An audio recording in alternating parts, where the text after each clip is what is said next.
Reality is only real insofar as we are conscious of it. It is consciousness, therefore, which casts for us the image of the reality in which we move all the time. So say you are watching a movie and you have a remote control in your hand.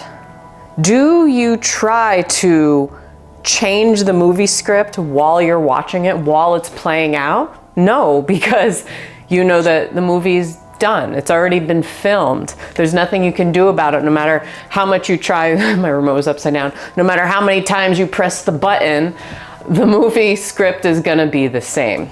It's like we're stuck in dual worlds. So we have our external world. This is what we see with our senses.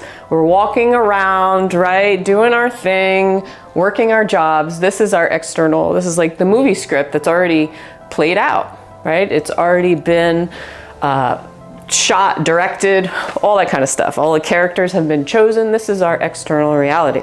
And then we have the inner, which is like our inner thoughts, or we're on autopilot half the time, right? So half the time we're in the inner or the outer, but we're not in this place called the in-between. What is the in-between? If you think about it, you're switching constantly throughout the day. But all ancient philosophies, all out of teachers and authors, influencers even on reality creation techniques, are talking about this space between, this center point of neutrality. This point where you don't have a positive or a negative charge. You're at your center of most awareness. Your awareness center is an observation point from which you can see where your attention is directed in any one moment and what it is focusing on. At the same time, you see what you are doing and what is going on around you.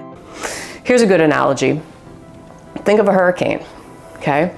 And think of the eye of the hurricane. If you're sitting in the eye of the hurricane, this is your center point, where everything around you, you're witnessing, you're observing all the chaos around you. Okay, you have the hurricane bands, right, that are sweeping up everything. And if you get caught in one of those external bands away from your center, then you're going to be swept up with it and you're going to have no control over your own life per se. But if you're sitting in that eye wall, you're observing, you're calm. It's actually peaceful when chaos is happening all around you. The more neutral attention one has, the easier it is to create and act deliberately. When you point to yourself, where do you point?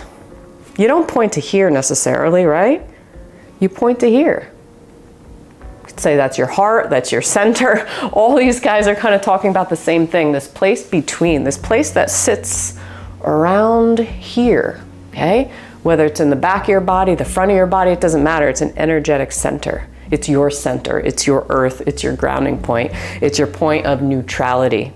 The spinning emptiness at the center of the dance creates a magnetic field, a receptive yin hollow that draws the yang initiative spirits into the realm of matter. The spinning is the circulation that continually infuses divine radiance into the world. Instead of, placing your worth on like getting these things to come into your world, all these ego kind of aspects to it, just practicing being in your center point, being in that awareness point where you're observing when you're in your head, when you're living your movie script on the outside, when you keep switching back and forth, and being aware of both of those. When you're just on autopilot, right? You're not thinking for yourself. You're almost out of control, right? You have no control over your actions because you're just going through the motions. That's what our brain does. And then on the outside, being swept up by impulse reactions and triggers and stuff like that. From the perspective of Taoist psychology, there is no self at the center of me, nothing that is graspable or nameable or permanent. Rather, there is a process of ongoing transformation, a whirlwind of qi that spins from the most yin, material vibrations of my existence, the bones, organs, muscles and blood, to the most yang vibrations, the visions, desires and inspirations of the mind and the spirit. Bringing ourselves back to home. So, when we're talking about this center point, think of a spiral. Too. What do we do in life? We're born. We go around almost this spiral and we come back into ourself in death, right? We go through all the hoops, all the outer bands of the hurricane, and we come back. into the eye wall, a place of peace, a place of calming, a place where nothing can touch you. To be happy with yourself in the present moment while maintaining a dream of your future is a grand recipe for manifestation. When you feel so whole that you no longer care whether it will happen, that's when amazing things materialize before your eyes. And why we don't see reality budge, or why we say, oh, it didn't work, right? If I could just manifest $1 million. Think about it. That's not coming from a place of centeredness. That's not coming from your place of neutrality. That's coming from your ego saying my worth is based on having this money in my bank account. I'm not going to believe that this works until this money is in my bank account. Resistance, right? No neutrality. There's a charge to that. Composing reality is about choosing the film role, not about controlling the script. The script is beyond your power. You are not given to know what exactly the script should look like in order to bring you to your goal. And you don't need to know. What happens a lot of times is when you're reaching a place of neutrality and you get tugged back into, the outer screen or the inner thoughts, you're trying to force yourself back into that place of centeredness. Oh, why can't I do it? Why can't I do it? More resistance, right? You're not going to get there by efforting and resisting. So it's better to just let it go for now and do it at another time. Life is not meant to just constantly push and pull. And, this mindset that we all have is that I need this quick fix now. Ooh, I learned this technique. I'm really excited about it. And I need to do it, and we get so constricted and tight that we're actually doing the very, very opposite of reaching this place of nothingness, of emptiness, because we're trying to fill that Tupperware container up and it's already filled with crap. Right? We're not empty, we're not nothing, because we're trained that way. Our ego is saying, I need this, or I need this person in order to be valuable, in order to love myself, in order to feel like somebody. That's not the true self. That's the self having no control. That's not the authentic you. That is all the layers of you on the outside. Okay?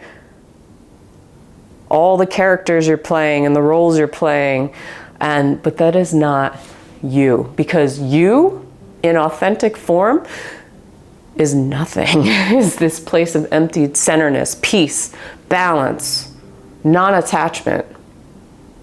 And when you come to a place of emptiness, that's where the magic happens. That's where creation happens. Because you're not attached to outcomes, or you're not concerned with timing. You allow yourself to be. You allow yourself to sit in that place of centeredness where you can observe, but you're not attached to this idea that you need. So all these philosophies and teachers, they're all talking about the same thing, the space between, the midpoint. So think about that. Whenever you are worried or whenever you're frustrated, oh, my reality won't budge and I can't get this into my life and it's not working out, the universe is conspiring against me, throw it all out, throw it all in the garbage and come back to this centered place.